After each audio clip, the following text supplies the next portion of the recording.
Hello everybody. In this video I am going to be talking to you about how to perform the rook and king versus king checkmate in chess. This is my first video, so if you don't mind, please hit the subscribe button, like, and share. So let's just get right into it. It is a very common endgame position for a lot of beginners and even for a lot of grandmasters. And it's very important to know how to checkmate during this position if you have a king and a rook and your opponent only has their king. So the way to checkmate using a rook and a king is to drive the first step is to drive the opponent's king into one of the edges of the board. And the edges include the A file, the first rank, the H file, and the 8th rank. And the first step is to drive the king into one of the edges. And the way that we're going to do that is we're going to move our rook in a way that restricts the black king's access to more squares on the board. And you'll see what I mean when we actually play the moves. So right now the black king is in the optimal position in the center, and we want to put him in one of the 4 sides of the board. And the first step in doing that is playing rook to h3. And basically what this does is it cuts off the black king's access to anything that is part of the first rank, the second rank, or the third rank.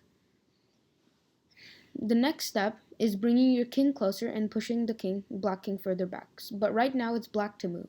So let's say black continues staying in the center. Now what you want to do is bring your king closer and to help your rook push the black king backwards. And the way that you do that is you play king to e2. And essentially what this does is now you took away another square from black, and that is the e4 square. Black cannot possibly move his king to e4. This is because if black moves his king to e4 and puts his king in front of your king, then you have rook to h4 check.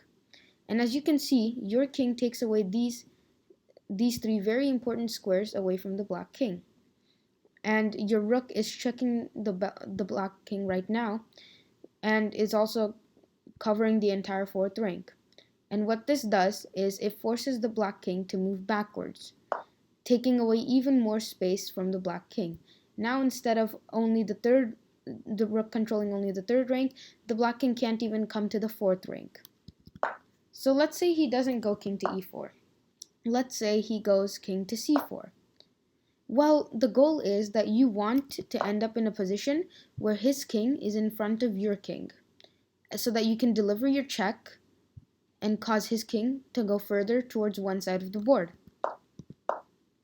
So let's say he goes king to c4. Well, the next move that you can play is king to d2.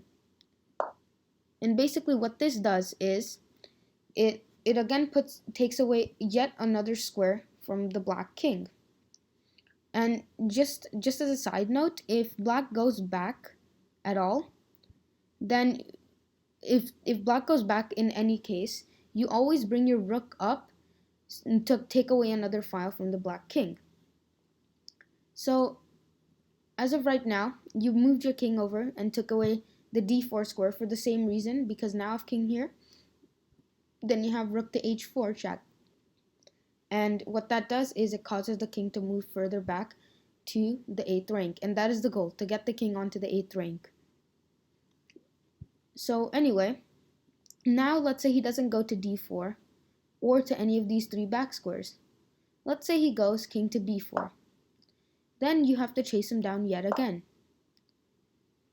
And then eventually, if he doesn't want to come back here and get pushed back again, he will go here. And then what you do is you've successfully caused the king to come to one of the sides of the board. So you trap him there, and the only way to do that is to play rook to b3. Now the rook controls the entire b file, not allowing the king to escape.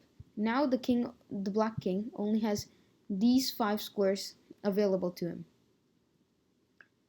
Now we need to learn how to actually checkmate with the king and the rook. Now that we've accomplished our goal of putting him on one of the sides of the board, or sorry, the black king on one of the sides of the board. Now we need to learn how to actually checkmate him. And the way to do that is the same way that we were doing when we were pushing the king backwards. So right now is black to move, and let's say black plays king to a5. First, you have to move your king closer, and you want it in such a position that your king and his king are right in front of each other, and it is your turn. So anyway, right now, let's say the black king keeps on running. Well, now you have to bring your king in closer. And if black tries something like king to a5, then all you have to do is move. See, look, so right now you cannot play king to c5 and gain the opposition of the black king. You want him to come in front of your king and not the other way around. And the way that you do this is by making a waiting move with the rook. So you play, let's say rook to b1 is a good waiting move. Now the point is that black cannot come to a4, because if black's king comes to a4, then rook to a1 becomes checkmate, because the king covers these three squares and the rook puts the black king in check, covering a5 and a3. So let's say the king doesn't go to a5. Well, what other squares does he have left? He only has a6 left. Well, then what you have to do is continue chasing the black king with your king. Again, with the same threat, if king to a5, then rook to a1 would be checkmate. So the only move is king to a7. Then you continue chasing his king all the way to a8, and when you reach when you reach king to c7, it's game over. Black's only move is king to a7, and after that, rook to a1 is checkmate. Now now that you know how to checkmate a king when he's on the edge of the board, let's go back a couple moves. So let's say black does indeed go back. Well, the next thing that you need to do is not go in front of the black king. If you go in front of the black king, then you gain the opposition. And what that does is, like, essentially you want this position where it's your turn. However, if it's like this with both of your kings in front of each other and it's his turn, that's not good, because the king can just keep running back and forth. So essentially what you want to do is come to e3. Now obviously if the king comes to e5, then like before you go rook to h5. So let's just take a look at that. King to e5, rook to h5 check. And again, the king covers these three squares, and the king is in check, and the rook covers the entire fifth ring, or the fifth file, and the black king has to go back. So let's say he goes back to f6. Now, the best move here, let's see if you can find it. So I know you all found it, and it is indeed king to e4. And the reason for this is because now, look, you don't have opposition of the black king. So let's see what black can do. If black goes king to e6, then you have rook to e6, forcing the black king further back to the to one of the sides of the board.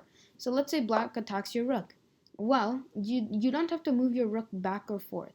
That's a bad idea, because then you let go of this cage you've created for the black king.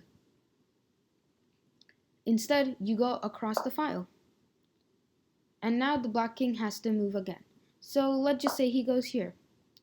Well, now the only move for you is, can you find it? It's a rook move. Yes, that's right. You just have to play another waiting move.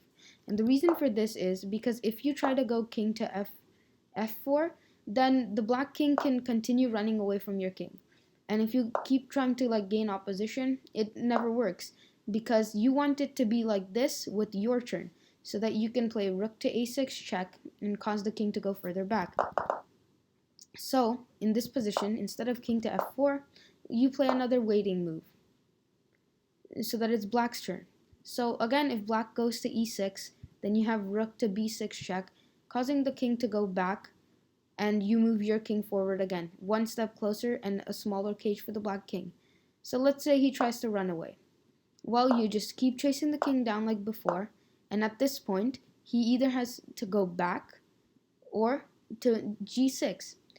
If he goes back, then you just bring your rook closer, creating a bigger or smaller cage for the black king. If he goes king to b6, then you check him, and after the king goes back, you do not go here, instead you go here, with the same idea. And if he tries to chase down your rook, that's not a problem. Let's say he gets to, oh wait, sorry, you don't do that. After he gets to your rook, instead of moving your rook along the b file, you move it all the way to the other side of the board. And if king here, then like before, you make another waiting move. Sorry, not there. You make another waiting move. And again, if king to e7, then you check him, and king goes back, and now you have him in the back rank. And now you perform the exact same checkmate as before. King over, and right now, can you guys find the correct move? That's right, it's a waiting move with the rook, because after all, you want him to gain opposition to your king. So now if king here, then it's just checkmate in 1, with rook to h8. So to avoid this, black goes king to d8. And now, all you have to do is chase down the black king all the way to the corner until he has no other option but to play king to b8, and finally, rook to h8 is checkmate. I hope this video helped, and thank you all for watching. See you next time.